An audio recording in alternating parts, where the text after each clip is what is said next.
Hey mec, j'espère que vous allez bien, moi perso ça va bien et aujourd'hui je suis très content de vous présenter mon top 5 des chaussures pour cet hiver et également un petit peu pour le printemps. Juste avant de vous présenter les différentes chaussures qui font partie de ce top 5, c'est très important d'avoir différentes chaussures pour les adapter en fonction du temps, par exemple s'il pleut ou s'il neige, mais aussi en fonction de la chaleur, donc porter des chaussures qui tiennent plus ou moins chaud, et aussi en fonction de l'occasion, c'est-à-dire du contexte dans lequel vous êtes, c'est-à-dire si vous allez à un mariage, vous n'allez pas mettre la même chose que si vous allez à la salle de sport par exemple. En fonction du contexte, vous allez plutôt choisir une paire de chaussures qui est soit élégante, soit sportive ou juste pratique et confortable. Et donc c'est quelque chose que je risque de vous répéter souvent sur cette chaîne et qui risque d'être un fil conducteur, c'est de choisir des vêtements qui sont adaptables. Et donc il faut que votre tenue et vos chaussures soient adaptées en fonction du temps et du contexte dans lesquels vous les portez. C'est pour ça qu'on va retrouver 5 types de chaussures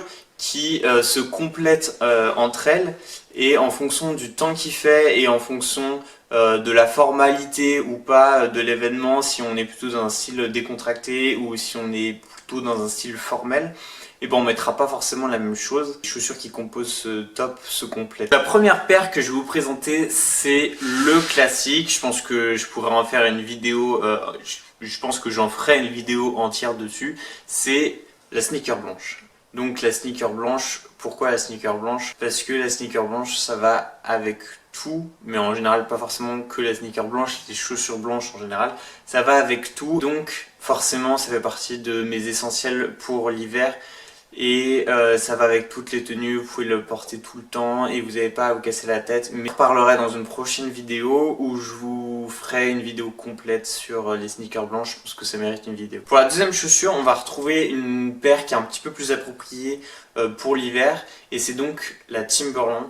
Donc c'est pas uniquement ce modèle là qui est très classique et que tout le monde connaît, il y a aussi les modèles qui sont bas et il y a d'autres modèles qui existent autre que celle-ci, et je trouve que cette marque est vraiment très intéressante parce que c'est des modèles en général qui durent longtemps et c'est des modèles qui sont vraiment faits en général pour l'hiver, et donc je vous conseille vraiment les Timberland. Les Timberland, c'est avant tout une chaussure assez résistante et donc qui est parfaitement adaptée pour l'hiver. Troisième position, on va retrouver la Chelsea Boot. La Chelsea Boot, c'est une chaussure qui est beaucoup plus formelle que les deux chaussures qu'on a trouvées auparavant, mais c'est du coup une chaussure qui est complète parfaitement. Et donc si vous allez par exemple à un mariage, ou si vous êtes en stage, ou si vous avez un emploi, ou si vous sortez par exemple pour aller au restaurant et tout, c'est une chaussure que je vous conseille. Une chaussure qui est beaucoup plus formelle, mais qui passe très bien par exemple avec un chino noir. Donc le quatrième type de chaussure que je vous conseille pour cet hiver, ça va être la hiking boots. Pourquoi?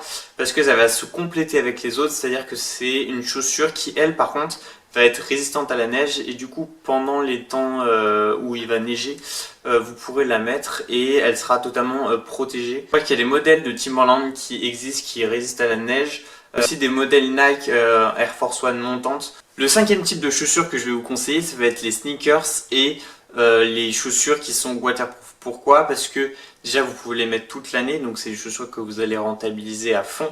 Et en plus, comme elles sont waterproof, vous allez pouvoir les mettre en hiver. Alors je vous déconseille de les mettre quand il neige. Comme ça vous allez pouvoir les mettre toute la fin automne, début hiver, et toute la fin hiver, début printemps, et également parfois pendant l'hiver lorsque le temps ne sera pas trop capricieux. C'est un top qui est voulu pour être complémentaire et donc pour que chaque chaussure corresponde à un type de temps particulier qu'on peut rencontrer en hiver et au début du printemps. C'est tout pour cette vidéo. Si vous avez aimé ce top et si vous êtes intéressé par la mode masculine, je vous invite à lâcher un petit pouce bleu et à vous abonner pour voir les prochaines vidéos. En attendant, je vous dis à la prochaine vidéo.